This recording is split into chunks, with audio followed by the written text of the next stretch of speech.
It's Saturday the 18th of March here in Australia, where Kate is, of course.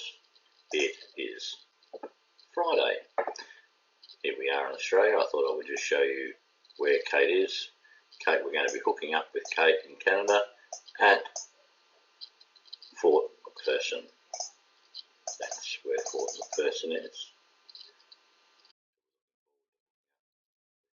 Fantastic to see you. What is 6 days since we last talked? So take us through your journey. So we pulled everything together and left on Monday. That's this time. So we drove 500 odd kilometres up to Dawson, and that was after doing a whole lot of extra repairs and last minute things in Whitehorse. Drove up to Dawson, and Dawson's really very famous for the Klondike gold rush, and so there's a lot of history there. It's a little town of about 1,500 people, and we stayed there that night and had a little look around, and then went to the start of the Dempster Highway, which is about 40 kilometres away, and that's where I started cycling. And I started off wearing the kind of clothes that I was riding around Whitehorse in, which was kind of like winter tights and leg warmers and that sort of stuff. And that was about -15 then, but it didn't last long because it was. I don't think the temperature got above -20, and the wind chill sometimes made it much worse than that. Okay. So the biggest test probably is just trying to get the clothing right, because as soon as you start putting on extra clothes, it becomes really hard work cycling, and also just try to breathe in the cold and try to protect your face. You know, my face swells up a bit, my legs swell up a bit, because my body's gone from +30s to -30. So it's a lot of it in cold shock. Yeah. Taking a bit to acclimatise to the cold. Oh, seriously, yeah. So the Dempster Highway is well, we've come 590 kilometres to where we are now at Fort McPherson. I didn't cycle all of that. I cycled about 3 days of 50 kilometres and even some of that took like 7 hours because it was just like big mountain passes and freezing cold. And just this was supported by Bob, the guy who's actually driving it. It's an old school bus actually. Okay. That he's converted into sort of an adventure bus, I guess, and it's got sort of sleeping quarters in it, and everything works. It's got a wood fire stove in it. Oh, wonderful. And so every so often I was getting in there and just trying to warm up, and because everything's frosted over, you know, and everything was getting damp, and that was a real problem. So I was wearing an outer shell jacket, and that was keeping the cold off, but then I was getting damp, and eventually I sort of found this layering system where I was wearing 1, 2, 3, 4 layers, and then this outer shell, and then I had vents under the arms, and I had some extra ones from before cut in down the back. And when I opened them up, it made quite a difference, because previously it was all frosting inside, so all the frost was settling inside, and all of my stuff was saturated. Okay. And with the venting, actually it's not completely fixed, but it's a lot better. Okay. Cool. So the dampness is coming from your perspiration. Yeah, just in general, it's amazing. You actually have to drink quite a lot, even though it's really cold. Yeah.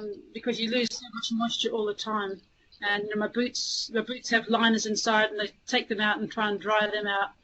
You know, my feet are getting cold. Hands, yeah, I've got special for my hands. I've got handlebar mitts that go onto the bike. Mitts, yes, you showed us that, yes. Yeah, I just having gloves but the gloves are no good. I had to use the mitts or mitt liners inside there, and they were generally all right.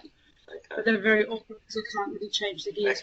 Back to your water intake, Kate. How do you maintain your water intake? How do you stop your water from freezing in those cold temps? Yeah, so I was drinking a lot before I set off, and then I'd put just a little Nalgene bottle of water, about 80% full, inside close to my body. Because that's the body warmth is the only thing that will stop it from freezing. We thought of different ways, but when it was sort of 0 to -10, I had them in the front with a little cockpit, insulated. It's called a feeder bag, and that was quite good. But this is no, you know, you can't use metal, you can't use thermos to drink out of there because you just lips would stick to the to the metal. But yes, incredible. it was quite. Yeah, it was quite a rude awakening, actually. The performance of the bike, how's the bike performing? Bike's fine, but it hasn't really been tested yet because I've only been on road. I haven't been on off-road. Yeah. A couple of little things I just need to watch. One is things wear very quickly. So there's a little rubber sleeve that protects the universal joint as part of the drivetrain.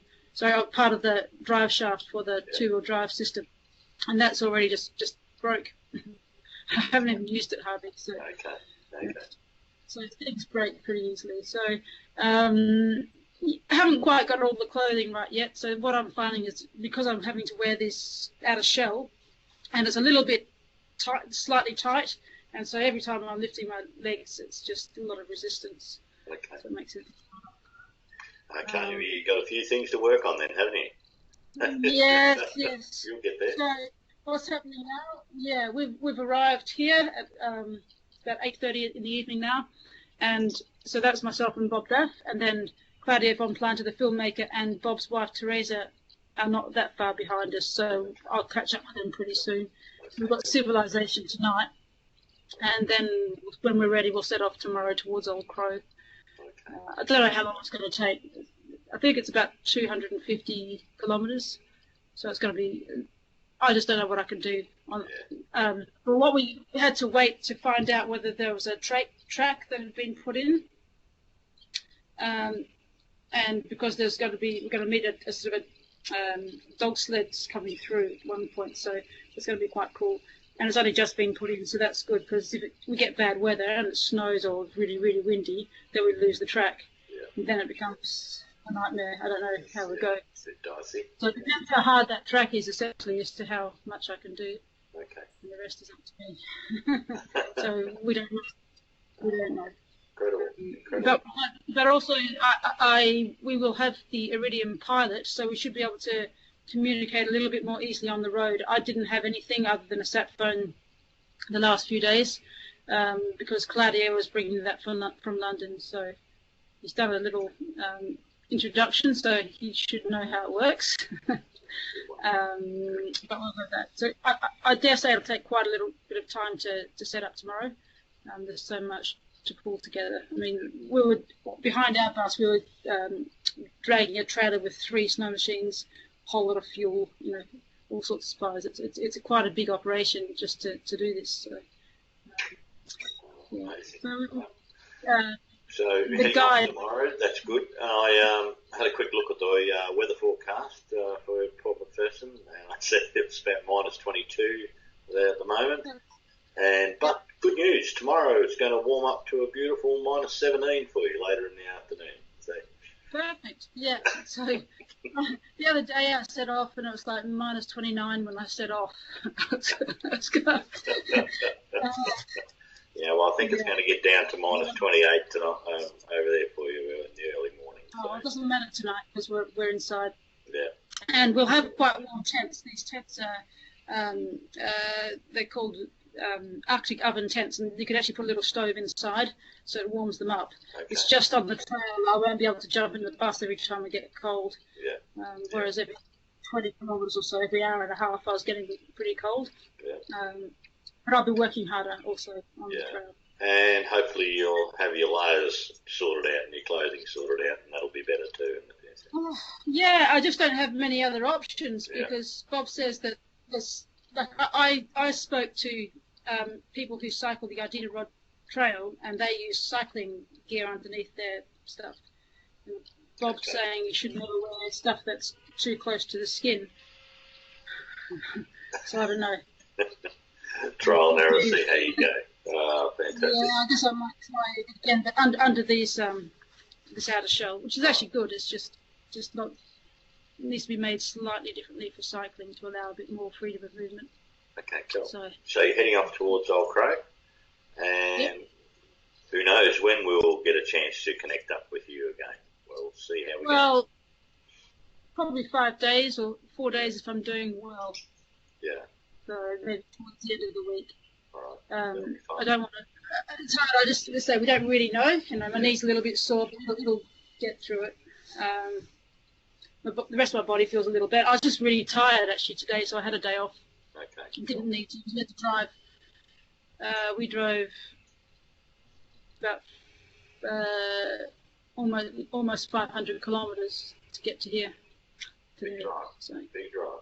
it's a huge, like it's an amazing landscape. It's all under snow, and gradually across the Arctic Circle, and gradually the trees got less and less.